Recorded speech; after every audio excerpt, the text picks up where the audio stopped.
بسم الله الرحمن الرحيم الحمد لله رب العالمين والصلاة والسلام على أشرف الأنبياء والمرسلين وعلى آله وأصحابه أجمعين ومن تبعهم بإحسان إلى يوم الدين أما بعد.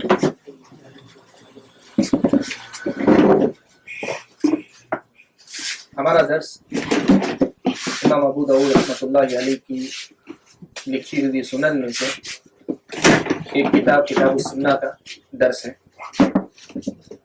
ابھی تک ہم لوگ تمہیدی گفتگو میں کتاب تک پہنچے نہیں،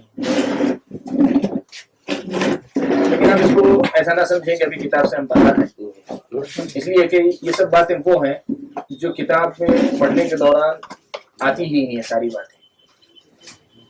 اس لیے جب تک ہم پہلے سے ایک ذہن بنا کر اس میں نہیں جائیں گے تو ہر ایک چھوٹی عبارت کے پاس کافی دیر تک ہم لوگوں کو روکنا پڑے گا. اس لیے میں نے یہی طریقہ مناسب سمجھا کہ شروع میں کچھ بنیادی باتیں آپ کے سامنے رکھ دوں، ان کی روشنی میں ایک عام تصور، ایک عام بات آپ کے ذہن میں رہے گی. پھر جب آپ پڑھیں گے تو ہر اثر کو سنتے ہوئے یا پیارے نبی صلی اللہ علیہ وسلم کی حدیث کو سنتے ہوئے اس کا جو دقیق مفہوم ہے، حقیقی مفہوم ہے، یا کس بات سے کس کی طرف اشارہ ہے، کون مراد ہے، یہ بہت آسانی کے ساتھ ہم انشاءاللہ سمجھ سکتے ہیں. آج بھی حقیقت میں میں نے جو موضوع رکھا ہے آج کی اس ملاقات کے لیے یا اس مجلس کے لیے، وہ بھی براہ راست کتاب میں داخل ہونا نہیں. البتہ کتاب کا جو پہلا لفظ تھا جس کے نام سے درس ہے، اس سے متعلق کچھ گفتگو کریں گے. وہ ہے السنہ، کتاب السنہ، سنت کی کتاب. یہ السنہ کیا ہے، سنت کیا ہے، اس کو ہم جو ہے سمجھیں گے. اس لیے کہ بہت سی باتیں ایسی ہیں جب تک اس سنت کا مفہوم متعین نہیں کریں گے آپ اس سلسلے میں کسی صحیح نتیجے تک نہیں پہنچیں گے، صحیح نتیجے تک آپ نہیں پہنچ پائیں گے. ایک چھوٹی مثال دیتا ہوں. کیرلا میں عام طور پہ بہت سے بھائی جو اپنے آپ کو سلفی کہتے بھی ہیں، سب کچھ ہیں، وہ کہتے ہیں کہ جو داڑھی رکھنا سنت ہے، فرض نہیں ہے. داڑھی رکھنا سنت ہے، اس لیے کہ بہت سے علماء نے لکھا ہے کہ سنت ہے، تو کہتے ہیں یہ فرض نہیں ہے. ان کو اشکال کہاں سے پیدا ہوا؟ جن علماء نے سنت کہا، اس سنت کا جو مفہوم ان کے پاس تھا اس کو انہوں نے نہیں سمجھا. اس لیے کہ سنت کا مطلب محدثین فن حدیث میں جب لفظ سنت استعمال کرتے ہیں اس کا ایک الگ معنی ہوتا ہے.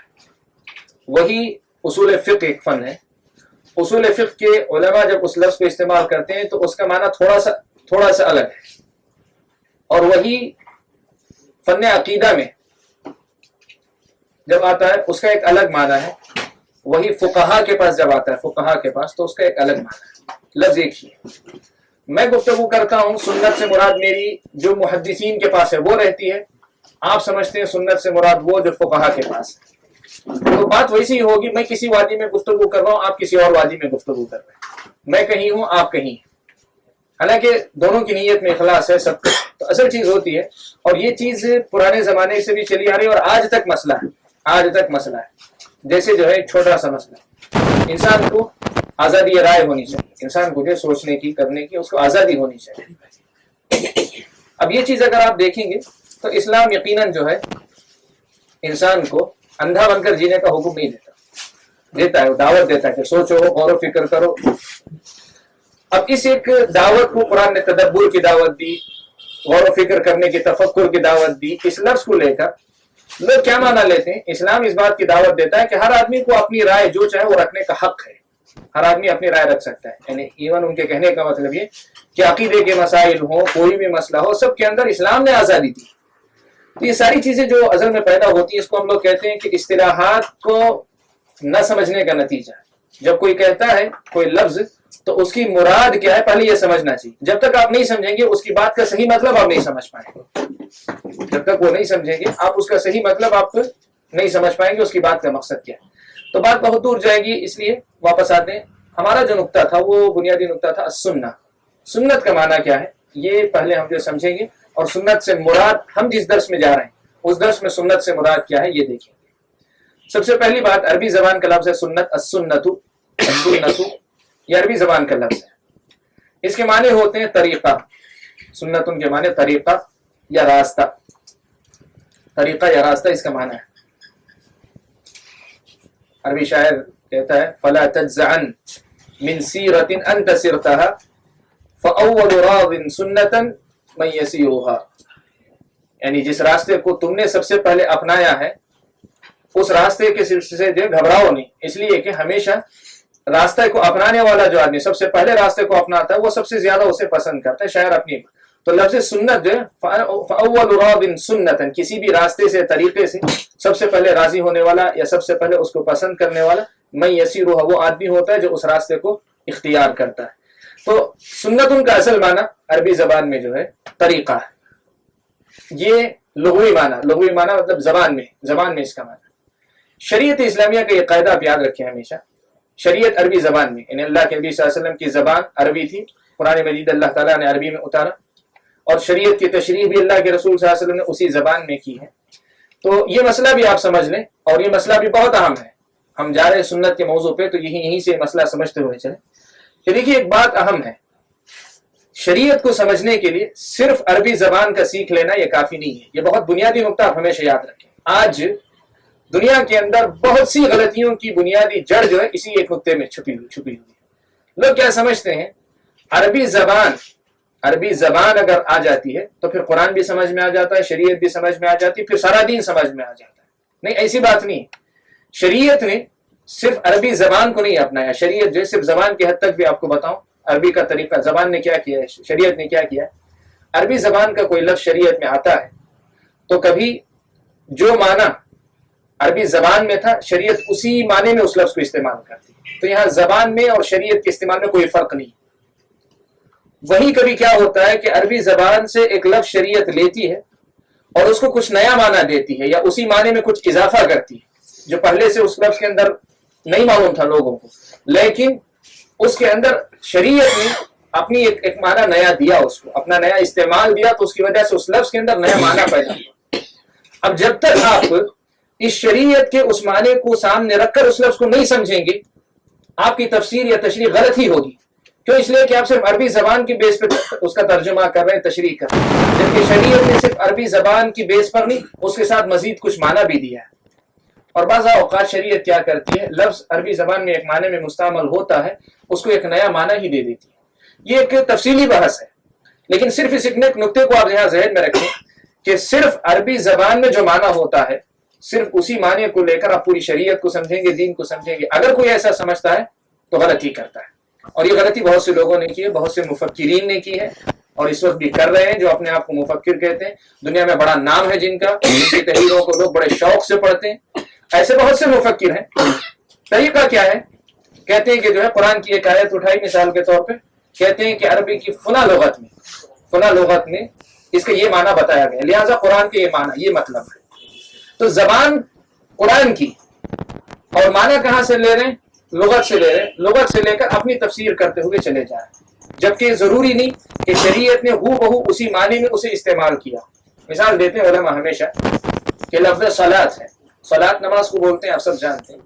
عربی زبان جب تک شریعت نہیں آیا تھا اس میں نماز کا یا عبادت کے اس مفہوم کا کوئی تصور ہی نہیں تھا. لفظ صلاۃ کے اندر جو تصور ہے نماز کا، جس میں رکوع ہے، سجدہ ہے، قیام ہے، تشہد ہے، دعائیں، ایک مکمل شکل کا جو تصور ہے عربی زبان میں کبھی تھا ہی نہیں. اس کا معنی ہی کچھ اور تھا. شریعت نے آنے کے بعد جب اس لفظ کو اپنے معنی میں استعمال کیا اور اس کی ایک شکل دی، تب یہ ہوا کہ لوگوں کو بسا اوقات اس کا اصل معنی معلوم بھی نہیں رہتا. شریعت کو جو معنی وہی لوگوں کو معلوم رہتا. اب اگر کوئی آدمی صلاۃ کا اصل معنی جو عربی زبان میں ہے وہ لے کر کے اللہ تعالیٰ نے اقیم الصلاۃ کا، تو صلاۃ کا جو عربی میں معنی ہے صرف اتنا کر لے تو آدمی نماز ادا ہو جائے گی. تفسیر صحیح ہوگی اس کی؟ نہیں ہوگی. کیوں؟ اس لیے کہ شریعت نے صرف جو عربی زبان کا معنی تھا اس کو نہیں استعمال کیا، اس کے ساتھ باقاعدہ کچھ زائد معنی اس کو دیا. تو بتانا یہ چاہتا ہوں کہ پہلے ہی نقطہ یہ دیکھیں آپ کو کہ سنت کا معنی طریقہ ہے، لیکن یہ لفظ مختلف علماء نے اپنے اپنے فن کے اعتبار سے جب اس کا تعارف کروایا تو الگ الگ معنی. تو سنت کا سب سے پہلے استعمال جو ہے محدثین کے پاس دیکھیں گے. حدیث یا فن حدیث میں سنت کہتے ہیں تو اس سے کیا مراد ہے؟ سنت سے مراد محدثین کے نزدیک پہلے نبی صلی اللہ علیہ وسلم کا قول، فعل، تقریر یا آپ کے اخلاق، یعنی آپ کی صفات یا اخلاق چاہے نبوت سے پہلے ہو یا نبوت کے بعد ہو. یہ محدثین کے پاس سنت کی تعریف ہے.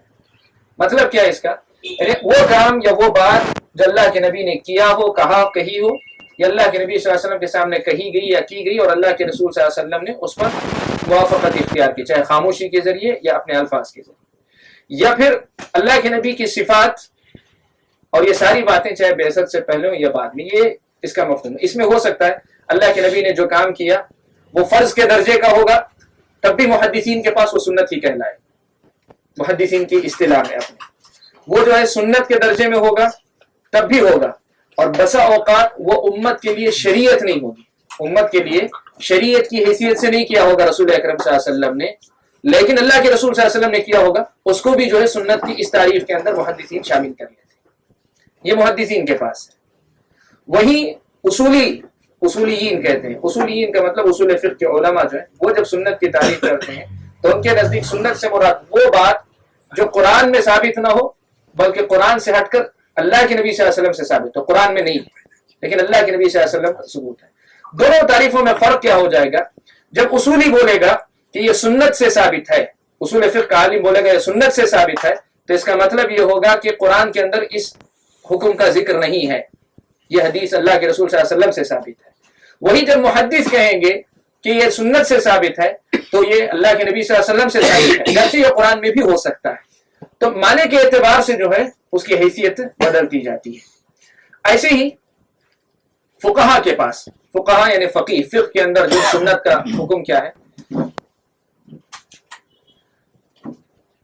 فقہ کے اندر فقہا کے نزدیک سنت کا حکم کیا ہے، تو کہتے ہیں وہ جو اللہ کے رسول صلی اللہ علیہ وسلم، وہ کام جو اللہ کے رسول صلی اللہ علیہ وسلم نے فرض کے طور پر نہیں کیا ہے، فرض کے طور پر نہیں کیا ہے رسول اکرم صلی اللہ علیہ وسلم.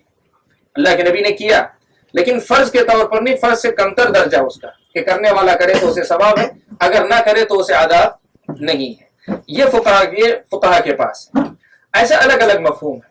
لیکن ہم یہاں جو پڑھ رہے ہیں یہ سنت جو ہے علماء عقیدہ کے پاس، اس لیے کہ سنت کا جو موضوع اب ہم پڑھنے جا رہے ہیں یہ السنہ علماء عقیدہ کے پاس، اس کا کیا معنی ہے علماء عقیدہ کے پاس، اس کو آپ جو سمجھ لیں. باقی تین چیزیں میں نے صرف فرق بتانے کے لیے سرسری طور پہ ذکر کی. سنت کا معنی وہ جو ہے طریقہ ہے، اور طریقے سے مراد کون سا طریقہ ہے؟ وہ طریقہ جس میں نبی اکرم صلی اللہ علیہ وسلم تھے اور نبی اکرم صلی اللہ علیہ وسلم کے بعد نبی اکرم صلی اللہ علیہ وسلم کے صحابہ جس پر تھے، نبی اکرم صلی اللہ علیہ وسلم جس پر تھے اور نبی کے بعد نبی کے صحابہ جس طریقے پر تھے، اس کو سنت کہتے ہیں فقہا کے، ان کے علماء عقیدہ کے پاس، عقیدے کے جو علماء ہیں ان کے پاس. پیارے نبی صلی اللہ علیہ وسلم اور آپ کے بعد آپ صلی اللہ علیہ وسلم کے صحابہ جس طریقے پر قائم رہے اس کو کہتے ہیں. اسی لیے حضرت عرباد ابن ساریہ رضی اللہ تعالیٰ عنہ کی مشہور روایت ہے جس میں اللہ کے رسول صلی اللہ علیہ وسلم نے یہ بات بیان فرمائی کہ بعد کے زمانے میں تم جو ہے ایسے معاملات دیکھو گے جو تم کو جو ہے جن کو بچنا ہے. تو وہاں اللہ کے رسول صلی اللہ علیہ وسلم نے حکم دیا فعلیکم بسنتی وسنت الخلفاء الراشدین المہدیین من بعد، میری سنت کو، میرے طریقے کو لازم پکڑے رہو، اور میرے بعد جو خلفاء راشدین ہیں، ان کی سنت کو لازم پکڑے. تو سنت کا لفظ اللہ کے رسول صلی اللہ علیہ وسلم نے دونوں کے لیے بھی استعمال کیا. یہ سب سے واضح مثال ہے جس میں اللہ کے رسول صلی اللہ علیہ وسلم نے سنت کا لفظ اپنے لیے اور اپنے بعد صحابہ جو اللہ کے نبی صلی اللہ علیہ وسلم کے، اس لیے کہ اللہ کے نبی نے مطلق بھی نہیں کہا سنت الخلفاء الراشدین المہدیین من بعد. تو یہ جو دو قید ہیں، یہ دو چیزیں ہیں، اس سے جو ہے یہ مسئلہ معلوم ہوتا ہے کہ نبی اور نبی کے بعد صحابہ جس طریقے پر واقع رہے وہ جو ہے سنت ہے. یہی جو ہے ہمارے پاس سنت سے مراد ہے. اب میں اس کی وضاحت کرتا ہوں ذرا تفصیل سے آپ کے ساتھ.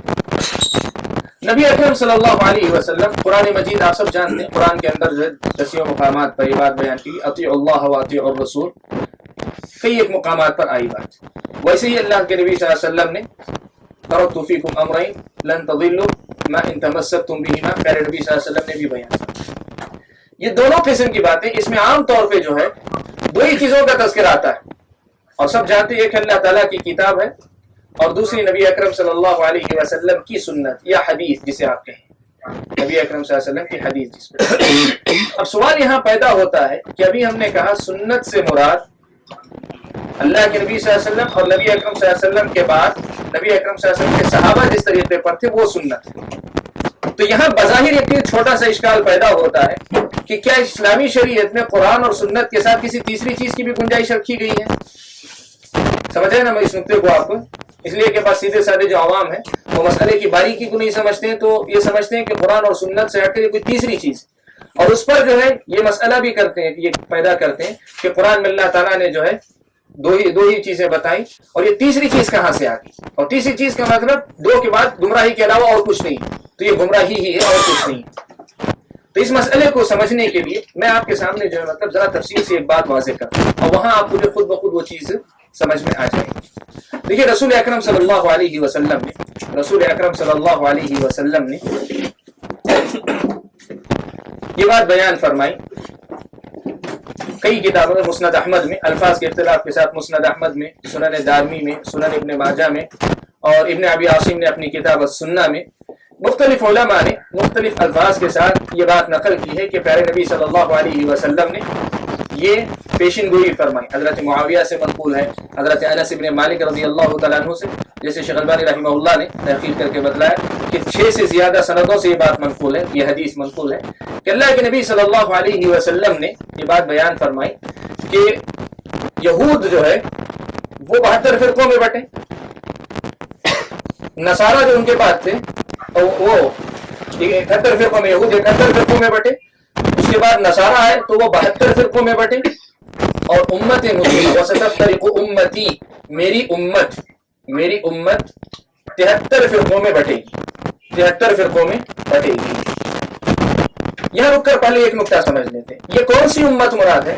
آپ کو معلوم ہے نبی جب کسی قوم کی طرف بھیج دیا جاتا ہے تو وہ ساری قوم اس نبی کی امت کہلاتی ہے، ساری کی ساری قوم جو ہے اس نبی کی امت کہلاتی ہے، چاہے وہ کافر ہو کہ مسلمان، وہ پورے کے پورے اس نبی کی امت کہلاتے ہیں۔ جو لوگ جو ہے جس قوم کی طرف نبی کو بھیج دیا جاتا ہے وہ پوری قوم اس نبی کی امت کہلاتی ہے۔ یہ کہا جاتا ہے کہ اس نبی کی امتیوں میں سے یہ مسلمان ہے اور یہ کافر، سمجھ میں آ رہی نا بات؟ تو یہاں وستفترق امتی، میری امت جو ہے بٹ جائے گی، یہ اللہ کے رسول صلی اللہ علیہ وسلم نے پیشن گوئی فرمائی۔ تو یہ کون سی امت ہے؟ علماء جو کافر ہوتے ہیں ان کو کہتے ہیں امت دعوت، اور جو اسلام قبول کرتے ہیں ان کو کہتے ہیں امت اجابت، وہ جنہوں نے جو ہے جن تک اللہ کے نبی کی دعوت پہنچی، اور وہ جن تک دعوت پہنچنے کے بعد جنہوں نے قبول بھی کیا، امت اجابت جنہوں نے قبول بھی کیا، مسلمان جن کو آپ کہیں۔ تو یہاں اہل علم نے یہ بات خاص طور پہ بیان کی کہ وَسَتَفْتَرِقُ أُمَّتِي سے مراد جو ہے یہ عام امت کی بات نہیں ہو رہی ہے، یہ اس امت کی بات ہو رہی ہے جو اللہ کے رسول صلی اللہ علیہ وسلم پر ایمان لائے گی، امت اجابت بٹے گی، یعنی جو مسلمان ہوں گے وہ بٹیں گے۔ تو وہ مسلمانوں کے اندر جو ہے اختلاف ہوگا، اور اختلاف ہونے کے نتیجے میں اللہ کے رسول صلی اللہ علیہ وسلم نے کہا کہ 73 فرقے بنیں گے، اور اس کے بعد فوراً اللہ کے نبی نے کہا کلھا فی النار، سب کے سب جو ہے انہیں 73 میں اللہ کے نبی نے کہا، پہلے ایک عام قاعدہ سنا دیا کہ 73 ہونے کے بعد سب جہنم میں جائیں گے، سب جہنم میں جائیں گے الا واحدہ، سوائے، ابھی جو جہنم میں جائیں گے تو کیا مطلب ہے؟ کیا سب کے سب جو ہے کافر ہیں ہمیشہ کے لیے جہنم میں رہیں گے، یا پھر یہ مطلب ہے کہ نہیں یہ کافر نہیں ہے، کچھ کافر ہیں بقیہ مسلمان ہیں، یا پھر یہ مطلب ہے کہ پورے کے پورے مسلمان ہی رہیں گے، عارضی طور پر جہنم میں جائیں گے؟ آپ کو معلوم ہے جہنم میں جانے والوں کی کئی قسمیں، کچھ گنہگار ایسے ہیں جو جہنم کے مستحق ہوں گے لیکن اللہ تعالیٰ جہنم میں نہیں داخل کریں گے، مغفرت کر کے ان کو جنت میں داخل کر دیں گے۔ کچھ گنہگار ایسے ہیں جن کے اللہ تبارک و تعالیٰ جہنم میں داخل کریں گے، ان کے گناہوں کا کفارہ جہنم میں سزا کے ذریعے دیں گے، کفارہ ہو جانے کے بعد ان کو جنت میں بھیجیں گے۔ اور کچھ گنہگار ایسے ہیں جو جہنم میں ہمیشہ رہیں گے۔ یہ 3 عام قسمیں آپ جو ذہن میں رکھیے، وہ لوگ جو جہنم کے مستحق اللہ کے پاس پہنچیں گے، جہنم کے مستحق بن کر اللہ کے پاس جو پہنچیں گے، وہ 3 درجوں میں ہوں گے، یا تو وہ جن کو اللہ درگزر کر کے جنت میں بھیج دیں، یا پھر وہ جن کو اللہ تبارک و تعالیٰ سزا دے کر پھر جنت میں بھیجیں، یا پھر وہ جن کو اللہ تبارک و تعالیٰ ہمیشہ کے لیے جہنم میں رکھ دیں، جہنم کے مستحق ہوتا ہے۔ سوال یہ ہے کہ اللہ کے نبی نے کہا سب کے سب جہنمی، تو وہ کس درجے کے جہنمی؟ کیا یہ وہ جہنمی ہے جن کو سب کو درگزر کر کے اللہ جنت میں بھیج دیں گے، یا وہ جہنمی ہیں جن کو اللہ تبارک و تعالیٰ جہنم میں جلا کر پھر سب کو جنت میں بھیج دیں گے، یا تیسرے درجے میں وہ ہیں جن کو ہمیشہ جہنم میں